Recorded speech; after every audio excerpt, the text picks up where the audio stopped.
Donc, on commence la nouvelle lettre, bon, c'est pas la nouvelle, mais c'est sa lettre à Jean. Et puis, on va lire donc les 4 premiers versets. Ce qui était dès le commencement, ce que nous avons entendu, ce que nous avons vu de nos yeux, ce que nous avons contemplé et que nos mains ont touché concernant la parole de vie. Car la vie a été manifestée, et nous l'avons vue, et nous lui rendons témoignage, et nous vous annonçons la vie éternelle qui était auprès du Père et qui nous a été donnée, ou qui nous a été manifestée. Ce que nous avons vu et entendu, nous vous l'annonçons, à vous aussi, afin que vous aussi, vous soyez en communion avec nous.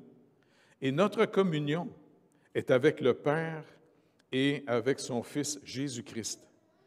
Et nous écrivons ces choses afin que notre joie soit parfaite. Donc, ce qui est fascinant ici, Jean va faire une application de ce qu'il a dit dans son Évangile, pour, entre autres, encourager, fortifier ceux qui ont cru au Seigneur Jésus-Christ, et en même temps, il va mettre en contraste ceux qui sont pas nés de nouveau. Ça, c'est vraiment important de voir comment il explique. N'oubliez pas, il nous parle de la vie. C'est quand même fascinant, Jean nous rappelle, on a vu la vie. Nous autres, on pense toujours la vie, c'est quand tu es vivant que tu l'as. Mais ici, la vie éternelle qui était auprès du Père, la parole, la vérité, la lumière. On va regarder finalement dans son introduction comment Jean présente tout ça ici, OK? Donc, au chapitre 1 de Jean, l'Évangile de Jean. Il dit, « Au commencement était la parole, et la parole était avec Dieu. Et la parole était Dieu. Elle était au commencement avec Dieu. Toutes choses ont été faites par elle, et rien de ce qui a été fait n'a été fait sans elle. En elle était la vie, et la vie était la lumière des hommes. » C'est là-dessus que je voudrais souligner ici. Okay? La vie était la lumière des hommes. La lumière, lui, dans les ténèbres, et les ténèbres ne l'ont point reçue. Donc, on voit ici que Jean nous présente que la parole, la vie, et la vie qui est la lumière des hommes, est venue s'incarner, il est venu au milieu de nous. Habituellement, je fais un dessin pour que ça soit plus représentatif, mais je vais vous épargner mon dessin. C'est parce que il faut comprendre, en passant, de mieux en mieux, c'est quoi le problème que le Seigneur vient régler. Parce que trop souvent, on parle de solutions, mais si on ne parle pas assez de notre problème, eh bien, on peut s'imaginer des choses qui ne sont pas absolument bibliques. Dans le chapitre 2, c'est sûr, par un dessin, c'est plus facile de le voir. Là, donc, au chapitre 2, Dieu crée l'homme et la femme. Ça marche? Vous êtes d'accord? Et ils sont vivants. Ils sont vivants et le texte nous montre que puisqu'ils sont vivants, ils sont en train de marcher dans la lumière de Dieu. Ça, c'est fondamental, c'est vital. Ils marchent dans la lumière de Dieu. Et c'est pour ça que le chapitre 2 finit. Puis même, Adam, il a reçu le nom, Dieu l'a appelé Adam. Est-ce que vous savez ce que ça veut dire, Adam? De la boîte, de la terre, de l'argile.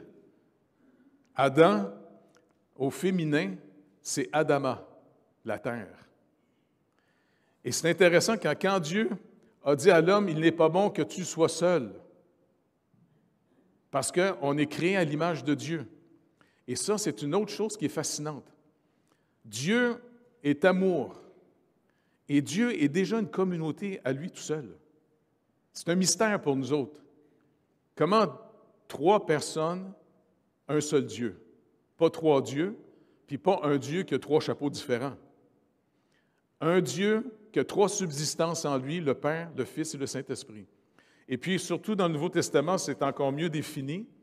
Même au chapitre 1, après avoir créé par sa parole, même la lumière, Dieu dit que la lumière soit et la lumière fut. Et au-dessus des eaux planait l'Esprit de Dieu. Et c'est fascinant parce que quand Jésus se fait baptiser, on a finalement la présentation de la nouvelle création. Et devinez comment le Saint-Esprit vient se manifester. Comme une colombe encore. Jésus dans l'eau. Mais ce qui est vraiment fascinant, regardez bien, il faut comprendre notre vrai problème. OK? Notre vrai problème, c'est que, d'abord, quand on était dans la vie, on voyait comme Dieu éclaire. Ça, c'est très important. On voyait comme Dieu éclaire, comme Dieu interprète ce qu'il a fait. Donc, Adam est prêt à s'appeler Adam, pas de problème, parce qu'il est en contraste avec Dieu qui est esprit. Lui, il l'a formé avec de la terre et l'image est vraiment belle. Le Seigneur s'est penché vers lui pour souffler dans ses narines, tu sais, comme pour animer quelqu'un. Tu sais. Et là, il est devenu vivant. Mais il lui rappelle, il n'est pas bon que tu sois seul. Tu es créé à mon image. L'amour a besoin d'aimer quelqu'un d'autre. Ceux qui s'aiment trop, ça s'appelle des narcissiques. Et puis ça, il n'y a pas grand-chose à faire avec ça. Ils sont heureux d'être tout seuls. Ils se regardent dans le miroir, puis ils trippent bien raide. Ils regardent tellement dans le miroir que dans leur maison, tous les miroirs sont usés. Et finalement, il dit, il n'est pas bon que tu sois seul. Et puis notre traduction, des fois, laisse sous-entendre quelque chose de pas bon. Tu sais, c'est traduit, je vais te faire un aide qui va être semblable à toi. En hébreu, c'est un Ézer. Ézer, c'est plus que juste un aide. Dieu lui-même se déclare comme étant notre Ézer, notre secours. Pour vraiment se développer, on a besoin les uns des autres. C'est pour ça que la communion fraternelle, juste d'être ensemble puis s'aimer les uns les autres, fait partie de la grâce de Dieu. C'est fondamental pour que vous ayez une meilleure image de vous.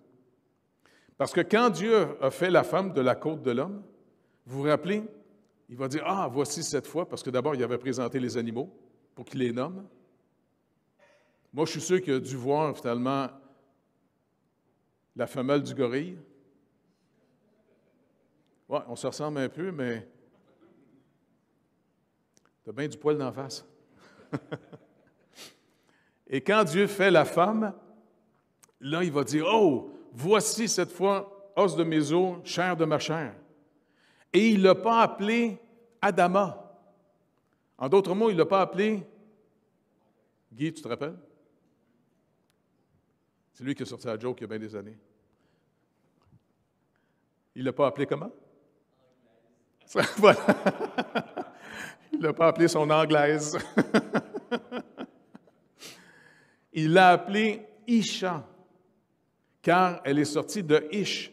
Il s'est redonné, il s'est comme redécouvert dans une autre dimension. Et ils étaient toutes les deux nus.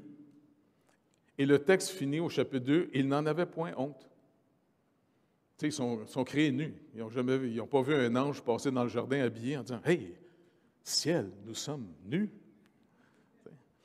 Ça fait que, mais c'est vraiment important ce texte-là, parce que le texte nous montre qu'ils sont dans une harmonie totale, dans une joie complète, dans une grande sécurité, parce qu'ils ont la vie. Et Dieu avait dit, ne mange pas l'arbre de la connaissance du bien et du mal, parce que la journée que tu vas manger de cet arbre, tu vas mourir. Et malheureusement, Satan vient provoquer finalement, mettre en doute la parole de Dieu. Et puis, il continue à faire toujours le même système parce que ça marche. Il provoque les gens à négliger la parole de Dieu pour vivre de leur propre raisonnement. Puis faites attention, des gens qui sont bien intelligents, ils ont bien de la difficulté à vraiment s'attendre à Dieu dans sa parole.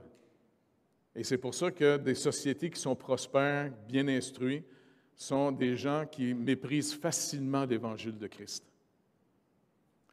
Même au temps du Seigneur Jésus, les plus instruits, les plus capables, les plus admirateurs d'eux-mêmes, de leur qualité personnelle, les pharisiens, le Sanhédrin, ils détestaient Jésus. Parce que Jésus était tellement normal. Quand on lit les évangiles, là, moi je trouve le Seigneur tellement normal. Ce n'était pas un clown religieux. Parce que les pharisiens, c'est une gang de clowns. Puis les gens qui sont trop religieux, ils deviennent bizarres. Ils ont même un accent, des fois. Donc, et puis le Seigneur a choisi, il n'a pas été à Jérusalem pour se choisir ses 12 disciples. Il les a choisis dans le nord du pays, où c'était des gens considérés comme des paysans, des ignorants, des méprisés. Le Seigneur dit, je résiste aux orgueilleux, mais je fais grâce aux humbles. Le secret pour marcher avec le Seigneur, il n'est pas compliqué. L'humilité. Dès que l'orgueil s'enfle dans votre tête, faites attention. Lisez le psaume 119, il va vous rappeler pourquoi le Seigneur va nous humilier si on commence à devenir grosse tête. Très important. Et donc, quand ils ont mangé l'arbre de la connaissance du bien et du mal, parce que c'est comme s'il a provoqué la femme, juge toi-même. Moi, j'ai mon opinion, Dieu a la sienne. Puis il essaie de provoquer finalement, Dieu ne veut pas que vous soyez autonome. C'est un tyran, il veut que vous dépendiez de lui. Puis c'est comme la femme a jugé elle-même l'arbre, elle a jugé le fruit, et son jugement montrait, d'après elle, bien, il n'a pas l'air empoisonné, ce fruit-là, il a l'air bon. Puis il a l'air même efficace pour ouvrir l'intelligence. Fait qu'elle en a mangé, et son mari qui était à côté d'elle disait pas un mot, et puis lui aussi il en a mangé. Et il est arrivé tout de suite un phénomène. S'ils ont mangé l'arbre de la connaissance du bien et du mal, selon la parole de Dieu, ils sont morts. Et il faut comprendre ce que la Bible dit par la mort. Quand quelqu'un meurt physiquement, c'est qu'il est séparé de son corps physique. Mais toute personne qui est née, on est tous nés de la chair, pas vrai? Ça a pris un papa et une maman, là. À moins que vous avez été fait en éprouvette dans un laboratoire. Mais normalement, là, c'est papa et maman qui sont beaucoup, beaucoup aimés. Puis en s'aimant beaucoup, maman elle a eu un gros ventre. Et puis, on est sorti. Mais, comme David le rappelle dans le psaume 51, on a été conçus dans l'iniquité. On a été conçus dans la mort. Et Paul le rappelle dans l'Épître aux Éphésiens, dans la chair, on est tous morts dans nos transgressions et nos péchés par rapport à Dieu. Mais mort, ça veut dire on est tous sans la vie qui produit la lumière. Et quand Jésus est venu, c'est la vie. Et quand il est venu, même au milieu d'un peuple hyper instruit, un peuple mis à part depuis plus d'un millénaire, eh bien, il est venu au milieu des ténèbres. Et c'est pour ça que c'est important pour nous d'apprendre à dépendre du Seigneur. Puis même, Proverbes chapitre 3 nous rappelle une leçon fondamentale. Ne t'appuie pas sur ta propre sagesse, mais reconnais-le dans toutes tes voies. Notre demande au Seigneur, là, c'est à tous les jours, Seigneur, donne-moi, viens à mon secours, que je puisse te voir dans ma vie. Parce que tu as fait une promesse. Tu seras avec nous toujours. Et donc, le Seigneur, en nous rachetant, il nous redonne la vie. Et Jean va développer ce thème en montrant que si vous avez reçu la vie, il va y avoir des symptômes. En d'autres mots, ce que Paul appelle le fruit de l'Esprit. Le fruit de l'Esprit, c'est l'amour, avec tous les effets que ça produit. Parce que vous vous rappelez, si vous regardez dans Éphésiens, quand Paul parle du fruit de l'Esprit, il dit au singulier, pourtant il nomme plein de choses. Ça ressemble plus comme à une grosse framboise. Tu sais. Mais la caractéristique première d'un enfant de Dieu né de nouveau, c'est l'amour. Oui, l'amour à Dieu, c'est sûr, par reconnaissance, Mais ce n'est pas juste Dieu, parce que c'est facile de se raconter des histoires. Faites attention à votre imagination. OK? Tout doit être sanctifié en nous. Comment je peux savoir si j'aime Dieu? Jean va nous dire un peu plus tard dans sa lettre. Si tu aimes Dieu que tu ne vois pas, ben, tu vas le savoir si tu l'aimes véritablement, si tu aimes ceux que Dieu a rachetés, les chrétiens, les enfants de Dieu, et puis d'avoir compassion pour ceux qui n'ont pas le salut. Parce que tout ce qu'on a, c'est pure grâce. On n'a rien par pur mérite de nous autres. Ça, c'est vraiment important. Le seul mérite qu'on a, c'est de voir comment on va explorer cette nouvelle sorte de vie qu'on a maintenant. Parce qu'en Jésus-Christ, tout est devenu nouveau. Paul le rappelle aux Corinthiens. Et donc, c'est pour ça que c'est vraiment important de demander au Seigneur, « Écoute, Seigneur, prends-moi par la main, enseigne-moi, parce que tu as dit que ton Saint-Esprit viendrait en nous et ta parole deviendrait lumière dans notre vie. » Fait que ça, c'est vital. Et comment on peut savoir si on a une croissance réelle spirituellement? La vraie sanctification, ce n'est pas de l'hypermoralisme qui fait qu'on méprise tous les autres. C'est au contraire un amour qui grandit de plus en plus. Et Paul le résume aux Galates, qui est en train d'être séduit par des judaïsants qui voulaient les ramener sous la loi de Moïse pour vivre un genre de système de mérite. Puis lui, il leur dit, comment? Vous avez commencé selon l'esprit, voulez-vous finir par la chair? Et il dit, je vais vous montrer comment la loi se résume en une seule parole. Aimer. Aimer ton prochain comme toi-même. L'amour nous pousse à aller encore plus loin que la loi. Si la loi, par exemple, Paul va parler aux anciens voleurs, maintenant, si tu es vraiment né de nouveau, non seulement tu ne voles plus, parce que l'amour de Dieu dans notre vie va nous donner finalement, au contraire, de vouloir trouver un job pour aider ceux qui manquent de l'argent plutôt que de voler les gens.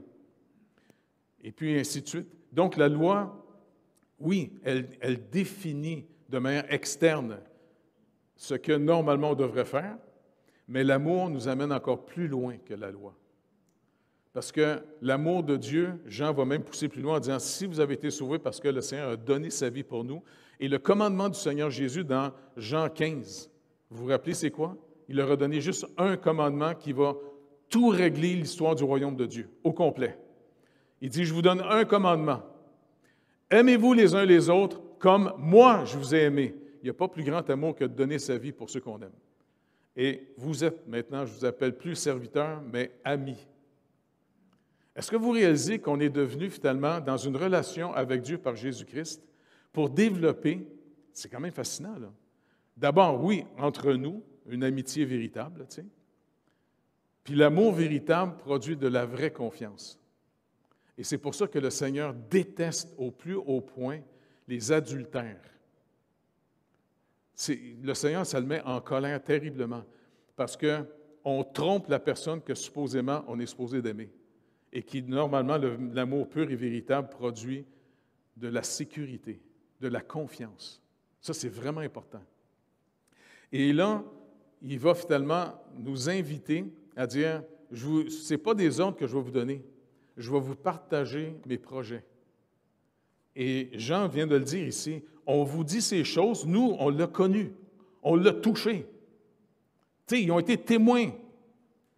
Ils ont vécu avec celui qui est la vie, celui qui est dès le commencement. C'est quand même fascinant. Même Jésus dit, je suis la vérité. Il n'a pas juste dit, je dis la vérité. Je suis la vérité. Et quiconque est en train de contempler Jésus à l'époque, eh bien, il voyait ce que Dieu avait voulu faire de nous dans le jardin avant la chute.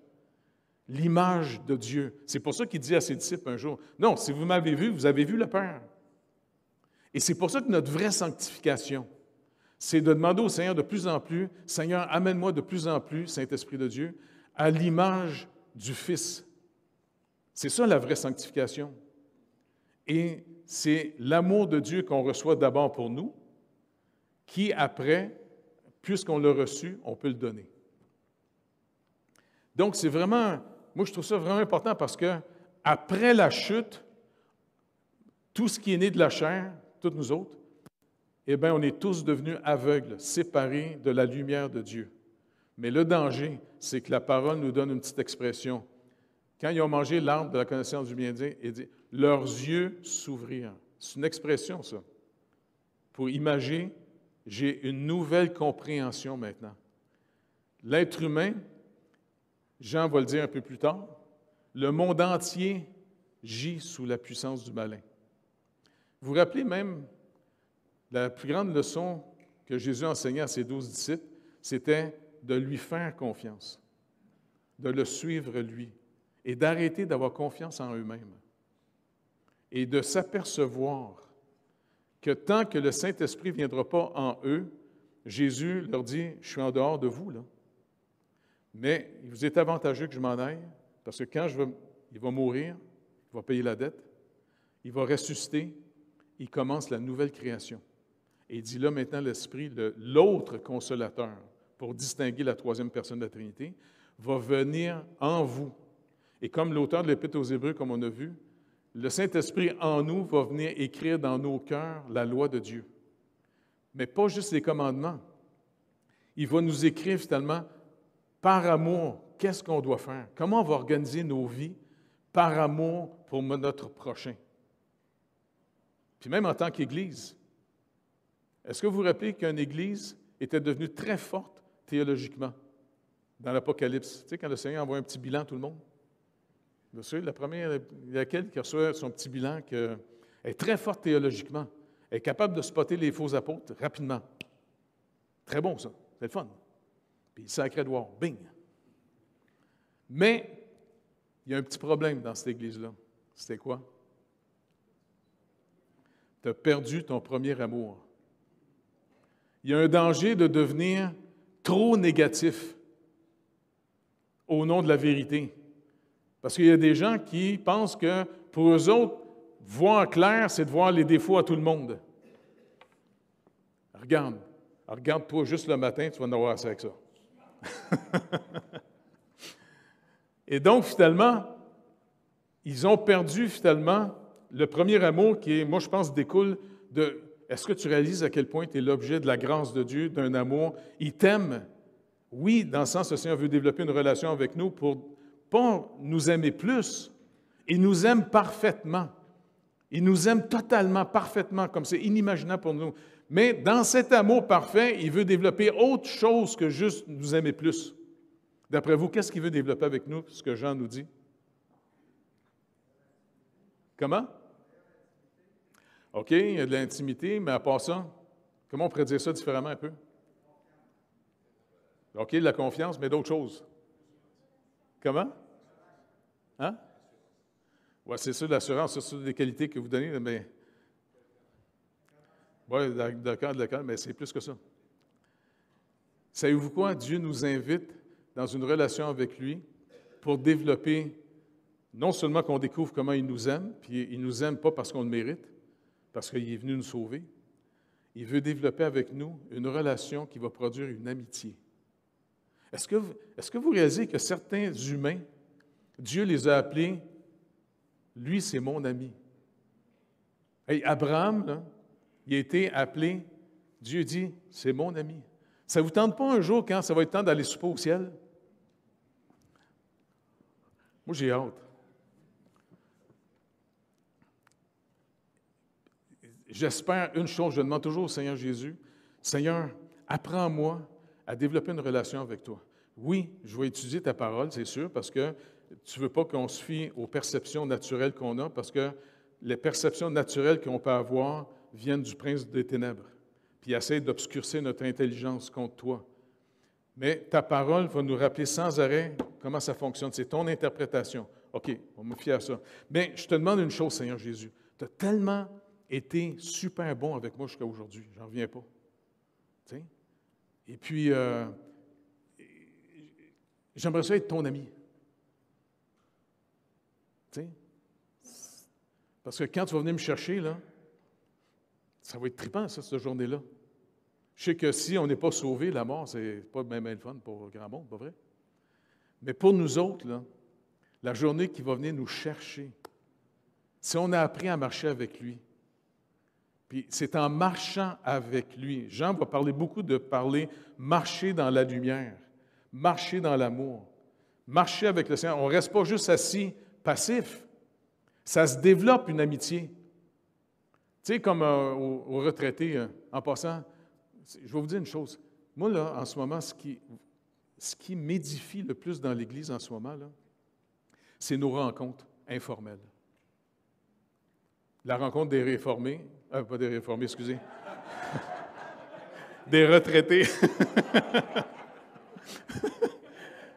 Peut-être que le Seigneur est en train de les réformer, je ne sais pas. Nos retraités, jusqu'on se retrouve ensemble, on a un bon temps. Ça m'édifie, ça me fait énormément de bien. Parce que, je vais être honnête avec vous, depuis 3-4 ans au passé, j'ai mangé une claque, surtout quand tu penses que c'est tes amis, puis qu'ils commencent à vraiment scraper ta réputation, à te détruire devant tout le monde. Et puis, tu sais, moi, j'essaie de sauver notre amitié, puis en réalité, ça a foiré bien raide. C'est dur. Honnêtement, c'est dur. C'est pas facile de vivre ça. T'sais. Mais juste la rencontre qu'on a quand on est ensemble, juste l'amitié véritable qu'on a les uns pour les autres, la communion fraternelle, c'est un autre moyen de grâce que Dieu utilise pour nous aider. Ça, c'est vraiment... Même le barbecue, là, tu sais, ils sont bons. Moi, j'aime bien les hamburgers, surtout le hot dog. Et puis, M. Jacques, il est fait bien cuire comme il faut. T'sais. Et puis, juste d'être ensemble. Ou encore, quand on était à la Macasa hier, toute la gang, tu sais, c'était vraiment trippant, pas vrai? En plus, il faisait beau. Il nous a donné une belle journée il ne pleut pas, là, tu sais. Baptisé finalement Marie puis Étienne Samuel. Amen. Ah, OK. Ouais. Et puis, tu sais, de voir tout le monde ensemble, la communion fraternelle, je vous le dis, moi, là, ça me fait tellement du bien. C'est pour ça que j'aime ça faire des réunions informelles. Pas toujours tout organisé, là, tu sais, bing, bing, bing, bing, bing, bing, tu sais. Juste qu'on se retrouve ensemble. S'il y a quelque chose à dire, on le dit.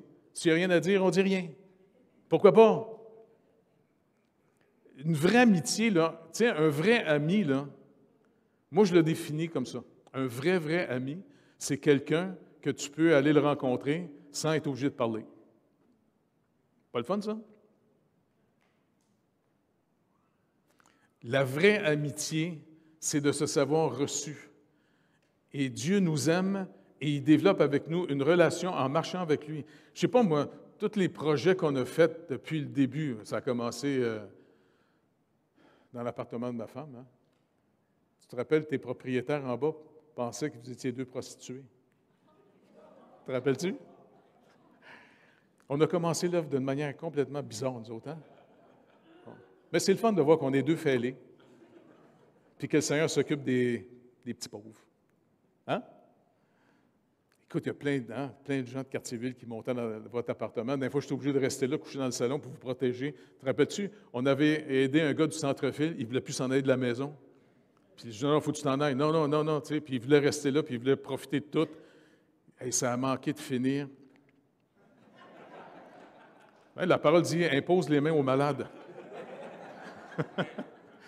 J'avais le goût d'y imposer les mains d'en face, solide. Mais en tout cas, on a réussi un peu plus. On appelait la police tellement qu'il était bizarre. Hein? C'était un moyen fêlé, le gars. Hein? Tu sais, on aidait tout le monde. Moi, tout ce qui bouge, là, j'annonce l'Évangile. Et puis, le Seigneur nous a aidés tranquillement. C'est pour ça que je me suis trouvé un petit appartement.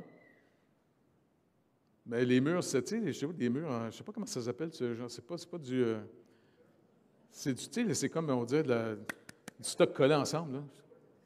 C'est comment? Ouais, quelque chose de pressé, là, je ne sais pas trop. C'est de la ripe pressée, oui, ça se peut, quelque chose de genre, tu sais. Mais c'est le fun parce que toutes les fois que je faisais un petit message, on avait une fournaise commune, puis ma tante Thérèse à côté, elle entendait le message aussi, tu sais. Et puis, le Seigneur s'est occupé de nous autres sans arrêt, et c'est comme ça qu'en marchant avec le Seigneur, on a développé des amitiés. Même Normand, quand j'étais à l'hydro, puis un moment donné, tu sais, je priais pour tout le monde, parce que moi, je suis comme tout le monde ici. Est-ce qu'il y en a ici qui sont gênés d'annoncer l'Évangile? Y en a-tu quelques-uns? Bon, on est pareil, OK? On va vous donner du courage. Priez avant. Moi, j'aime mieux prier parce que je suis caché quand je prie. Fait qu'à toutes les places que j'ai travaillé à l'Hydro-Québec, bien, d'abord, je donnais les noms dans mon petit calepin. Puis je dis, OK, Seigneur, on va commencer à prier pour eux autres. Peux-tu, j'attends que tu ouvres une porte. parce que moi, ça ne me tente pas de me faire écœurer. T'sais? Fait que j'ai prié, puis à tous les places, le Seigneur m'a toujours permis, après un mois ou deux, bing, il m'ouvre une porte. Puis quand je travaillais au centre des documents, où Normand était avec toute la gang, puis Normand, c'était un gars qui faisait toutes sortes de jokes, qui était épeurant un peu, tu sais. Mais je priais pour eux autres, puis à un moment donné, j'étais vers la fin de la journée, puis j'ai eu une conviction tellement forte, comme si le Seigneur disait, « OK, annonce-leur la fin du monde. » Puis après ça, le salut. Fait que là, j'étais en train de chercher des grosses boîtes, là, tu sais, parce que mon oncle, Jean, qui était un des directeurs de l'Hydro, m'avait engagé, ça faisait un contrat. Il y avait une chicane avec une compagnie. Moi, je devais trouver toutes les factures de cette compagnie-là, faire les photocopies, puis envoyer ça, tu sais. Fait que j'ai fait ça pendant 1 an. Et puis là, je ferme la boîte. J'étais en haut de l'escabeau, tu sais. Puis je vois les gars dans le fond, Normand, puis la gang. « OK, les gars, à 4h30, partez pas tout de suite. Je vais vous annoncer la fin du monde, puis comment Jésus peut nous sauver, OK? » Fait que les gars me regardent, tu sais. Écoute, parce que tout le monde se poussait à 4h25. Et là, ils sont tous restés, on était dans la cafétéria. Et puis, j'ai passé 1 heure avec eux autres, leur annoncer l'Évangile, en montrant comment la fin du monde va arriver, tu sais. Et puis, j'annonce l'Évangile. Puis, j'ai dit, écoutez, les gars, il y a juste Jésus-Christ qui peut vous sauver. Vous allez demander au Seigneur de vous sauver. Puis, tous les gars ont prié pour recevoir le Seigneur, dont Normand, entre autres. Et puis, tranquillement, avec Normand, il organisait toujours que je puisse parler aux gars au dîner, tu sais.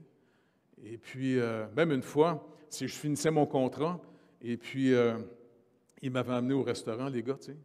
Puis, il m'avait acheté Jésus de Nazareth, là, tu sais, l'album, des fois.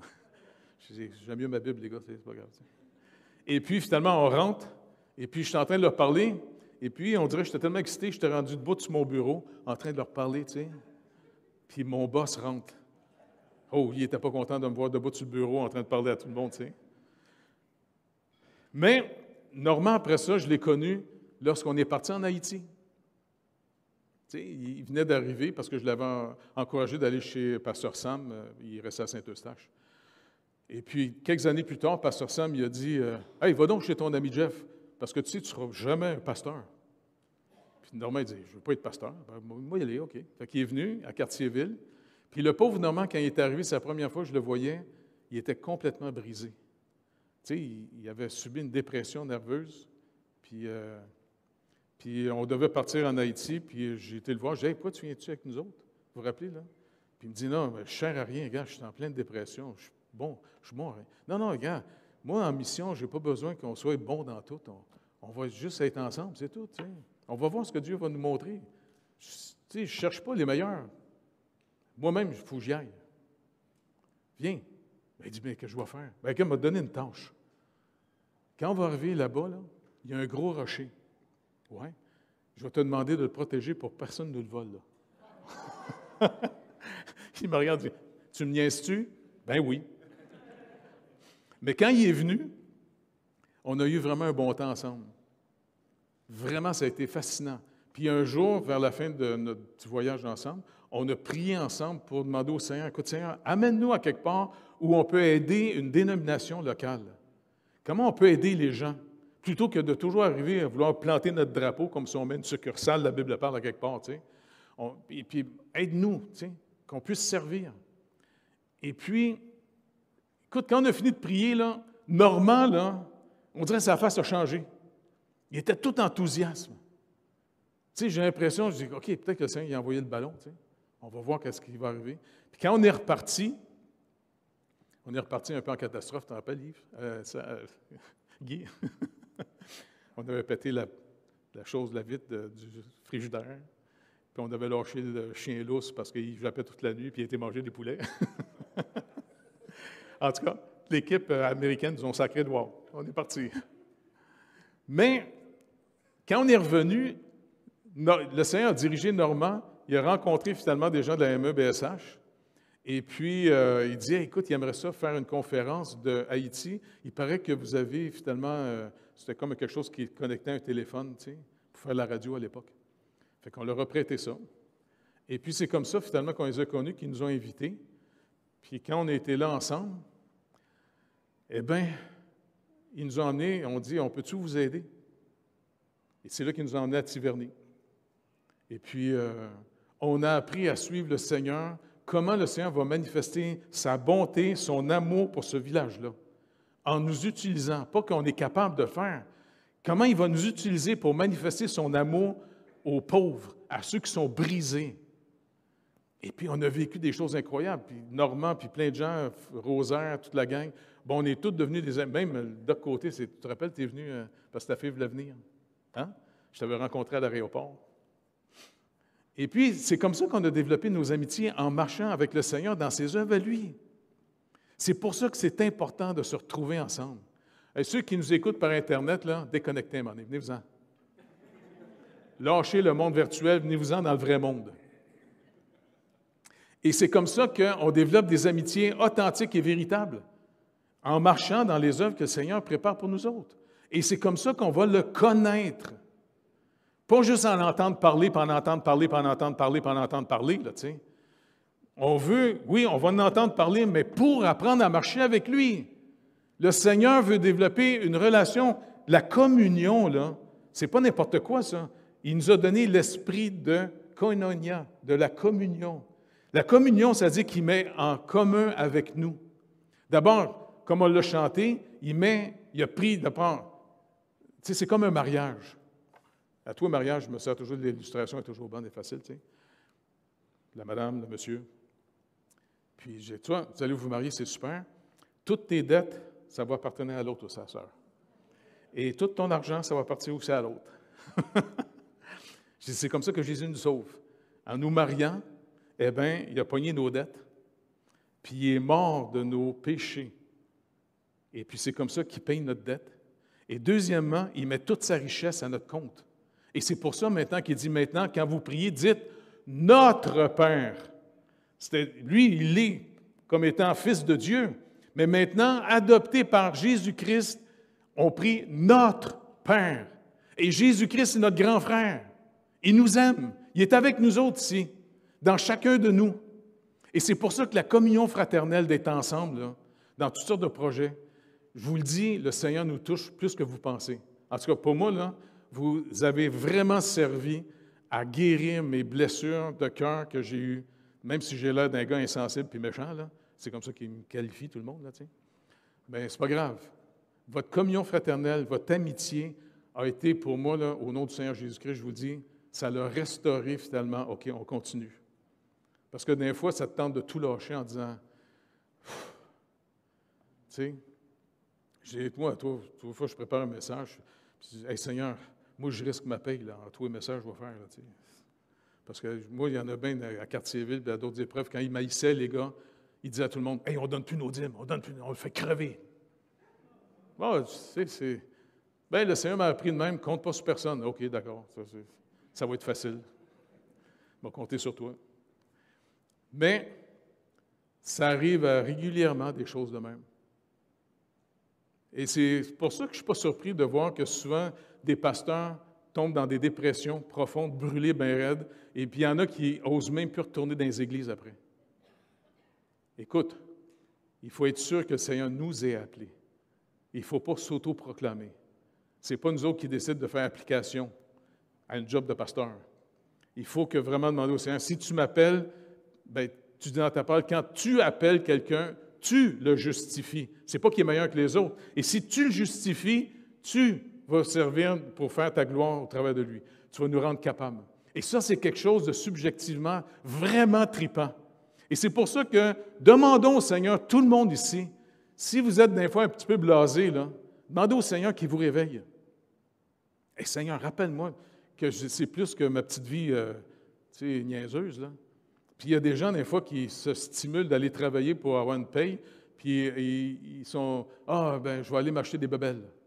Ça va m'encourager. » Tu sais, quand vous êtes rendu à vous acheter des bebelles pour vous donner l'impression que vous vivez quelque chose, là, ça fait pitié un peu. Vous ne trouvez pas? Quand on découvre le Seigneur et qu'il nous apprend à marcher avec lui, on réorganise notre vie dans la marche avec lui. Et il va nous donner de discerner, et il va nous faire part de ses projets qu'il a dit. Vous êtes mes amis, plus des serviteurs seulement. Je vais vous, et ça, ensemble, c'est vraiment important qu'on vive ça ensemble. Fait que c'est là-dessus que Jean va travailler. sa première lettre, un peu comme son évangile, différemment des 3 autres évangiles, il travaille énormément sur la relation que le Seigneur va venir développer avec nous, son amour pour nous. Et puis, dans sa lettre, il va parler surtout de l'aspect subjectif de notre vie chrétienne. Qu'est-ce que vous vivez avec le Seigneur? Car l'Évangile, la bonne nouvelle de Jésus-Christ, qui nous aime, qui nous renouvelle à tous les jours, produit le fameux zèle pour aller annoncer l'Évangile. Si vous ne vivez rien qu'avec le Seigneur, bien, vous allez des fois prêcher plus votre Église ou vous allez haïr votre Église. Mais si c'est le Seigneur que vous découvrez au milieu de nous, peu importe ça va bien, ça va mal, c'est Christ qui est au milieu de nous, vous le connaissez. Parce qu'on n'est pas un commerce ici. On est une communion fraternelle, on est une famille, on est ce que Dieu nous a rassemblés. Ça, c'est vraiment super vital et important. Parce que sinon, ben, je ne sais pas, on va aller prendre des cours de marketing, c'est ça? Chez Tupperware? OK, on remet ça au Seigneur pour qu'il puisse se servir de cette langue pour vraiment nous éclairer, nous réchauffer et puis, je ne sais pas, produire un zèle de joie, de reconnaissance. C'est incroyable ce qu'on a comme trésor. Il a tout mis en commun avec nous. Et même, il dit, on vous écrit ces choses afin que notre joie soit parfaite. On va participer à la même communion que les apôtres. Est-ce que vous réalisez ça? Tu sais, on pense toujours que les apôtres, c'est comme un genre de clergé anormal, puis nous autres, on est juste les spectateurs. Brisez ça, OK? On est tous des prêtres et des prêtresses. On est tous des sacrificateurs. Et ça, c'est vraiment important qu'on le découvre tout ensemble et comment on va s'édifier et s'encourager selon Éphésiens 4 pour arriver à maturité afin que chacun de nous autres, on découvre quels sont les dons et l'onction que Dieu vous a donnés pour qu'on soit une équipe complémentaire en vue des œuvres qu'il a préparées d'avance. Hein? Tu sais, comme pour l'Afrique, papy, on rassemble la gang, là, puis, tu sais, même chose pour Haïti. Puis, mon fardeau en ce moment, il est né énormément pour le Québec. Ensemble, on va développer comment on va rejoindre nos communautés. Parce que l'Église est la colonne et l'appui de la vérité dans le monde. C'est par nous autres que le Seigneur, en nous envoyant annoncer l'Évangile, qui va arracher les gens, qui va les recréer en Jésus-Christ. C'est quand même fascinant ce qu'on est. Ce n'est pas en se regardant nous-mêmes, là. Ce que le Seigneur Jésus a promis de faire de nous. On va lui demander qu'il nous éclaire, qu'il nous réveille, de plus en plus qu'il nous réveille. Réveille-nous dans ta réalité, Seigneur, et délivre-nous de la réalité du malin. Parce que lui, il nous endort, lui, il essaie de nous amener dans les divertissements de ce monde, lui, il essaie de nous donner finalement, tu sais, il ne faut pas le sous-estimer. Parce que même les apôtres, vous vous rappelez, Pierre, il avait son concept du Messie, qui vient bien plus du malin. Hey, tu fais des miracles, tu es tout-puissant. On ne s'en va pas à Jérusalem pour tu vas te faire tuer. Non, tu as la puissance quasiment. Tu sais, Pierre était peut-être dit, tue-les eux autres à la place qui veulent te tuer. Et Jésus se retourne vers lui. Arrière de moi, Satan. Même l'apôtre Pierre, il est sous l'influence de l'interprétation de Satan de ce qu'un Messie devrait être. Et c'est pour ça que ne sous-estimez pas votre ennemi. Si vous sous-estimez votre ennemi, c'est que vous avez un peu trop confiance en vous-même. Regardez les Écritures. Le malin rôde pour savoir qui il va dévorer. Il peut gâcher la vie d'un croyant sans problème et même faire que non seulement on vit pour glorifier le Seigneur, ou combien de grands prédicateurs, des gens qui ont eu de l'influence que le Seigneur a donné un champ, ils ont carrément, à la fin de leur vie, sali le nom du Seigneur. Gardons-nous les uns les autres, afin que le nom du Seigneur soit glorifié. Le malin rôde. Ne sous-estimez pas le malin. Ça marche? OK.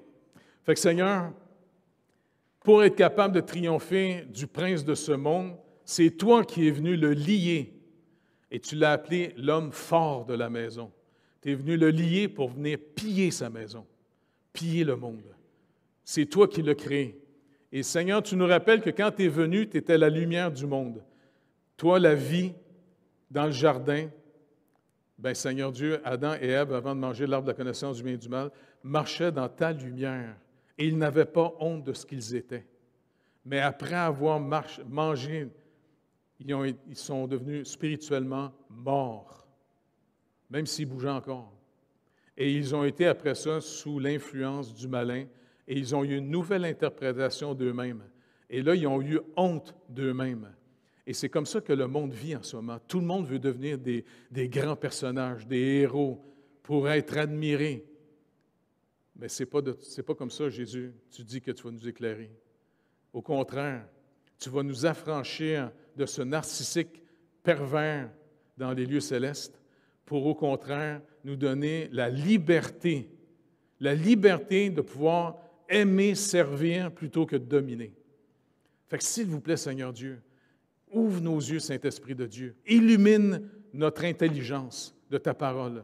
Et encore une fois, merci de nous rappeler comment tu nous aimes afin que cet amour soit au milieu de nous. Et je te remercie énormément que cet amour est réfléchi par beaucoup de gens dans l'Assemblée et tu m'as fait beaucoup de bien par ces gens-là. Je te remercie énormément, Père, dans le précieux nom de Jésus. Amen. Dieu vous bénisse.